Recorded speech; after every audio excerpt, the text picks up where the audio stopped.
Good evening, you're watching Just the News. I'm Amita Balachandra. Our top story today is the fact that the government of Manipur has suspended internet services for 5 days across the state after a vehicle was set ablaze by 3 to 4 men in Manipur on Saturday. Now, the order says that the crime has created communal tension. Section 144 has been imposed in at least 2 districts. Here's what happened. An indefinite economic blockade on 2 national highways has been called by the All Tribal Students Union Manipur, demanding more autonomy for the hill districts. Now, police have arrested 5 people, of which these 5 are student leaders, and have charged them with conspiracy over their role in organizing the protests. Now, the union has been pressing for the Manipur Hill Areas Autonomous District Council Amendment Bill 2021 to be tabled in the monsoon session of the Assembly. Now, this bill will ensure greater financial and administrative autonomy of the hill region. The state government, however, introduced the Manipur Hill Areas District Council's 6th and 7th Amendment bills in the State Assembly on Tuesday, which the protesters claim was not in line with their demands.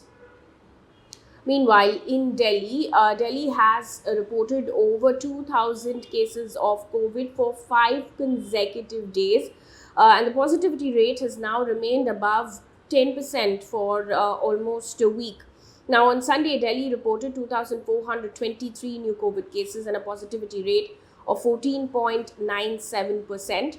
This is the highest positivity rate recorded in Delhi since January 22nd this year, when it stood at 16.36% due to the third wave.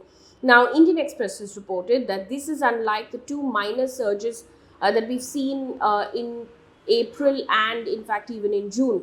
Last week, the centre had asked Delhi, along with Kerala, Karnataka, Maharashtra, Odisha, Tamil Nadu, and Telangana, to ensure COVID appropriate behavior and also to do appropriate testing amid rising COVID cases. Meanwhile, in Noida, bulldozers demolished a portion of the house of Shrikant Tyagi, who alleges that he is from BJP's Kisan Morcha, but the BJP has denied this, and this comes in days after he assaulted a woman. He is currently absconding. Now, in 2019, residents of the Grand Omax Society, where partial demolition took place, had in fact filed a complaint with the Noida authority and Gautam Budh Nagar police against Tyagi for allegedly encroaching onto the green belt in the common area of the complex. On the 5th of August, Mr. Tyagi was booked under Section 354, which is assault to use of criminal force on any woman, intending to outrage or knowing it to be likely that he will thereby outrage the modesty of the Indian Penal Code. Now, several videos on social media subsequently showed him abusing the woman last week as she tried to stop him from planting trees in the society's common area, citing violation of rules.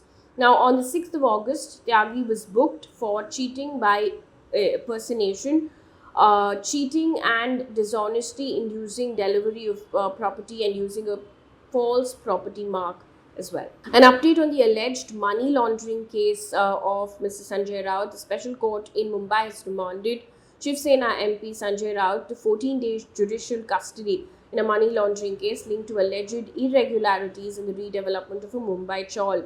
Now, this comes 8 days after the Enforcement Directorate detained him in connection with an alleged money laundering case.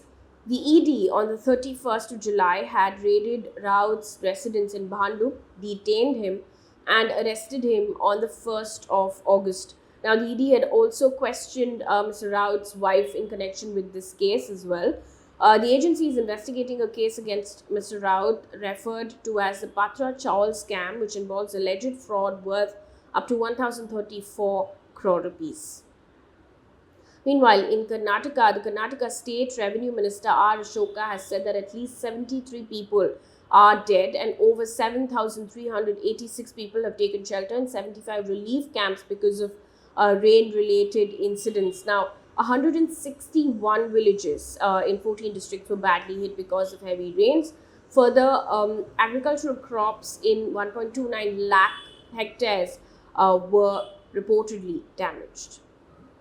Also, the center has announced that all post offices across the country will remain open on all days before the 15th of August to facilitate the sale and delivery of national flags under the Har Ghar Tiranga campaign. Now, India is going to be celebrating its 75th Independence Day on the 15th of August.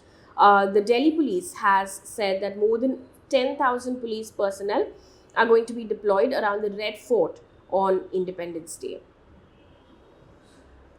Moving on now, Lok Sabha has passed the Energy Conservation Amendment Bill 2022. The bill seeks to mandate the use of non-fossil energy sources such as biomass, ethanol, and green hydrogen. Now, the bill provides for penalties for violations by industrial units or vessels and on manufacturers if a vehicle fails to comply with fuel consumption norms. Moving on to news coming in from across the globe right now. According to a report by Reuters, China has said that it is continuing military drills in the seas and airspace around Taiwan. Now, there's also a BBC report which says that this comes a day after the exercise was scheduled to end. The earlier 4 days of exercises were Beijing's response to the visit that US House Speaker Nancy Pelosi made to Taiwan. In fact, Taiwan has accused China of using these drills as practice for an invasion of the island. Now, the US, Australia, and Japan have urged China to cease the military drills near Taiwan. Moving on to sports news. Now, this is also our good news for the day. India's won big at the Commonwealth Games 2022. PV Sindhu and Lakshya Sen have won the women's and men's singles titles in badminton to give India 2 more golds at the Commonwealth Games 2022. The entire gold tally is now at 22, silver tally is 15, and bronze tally is 23.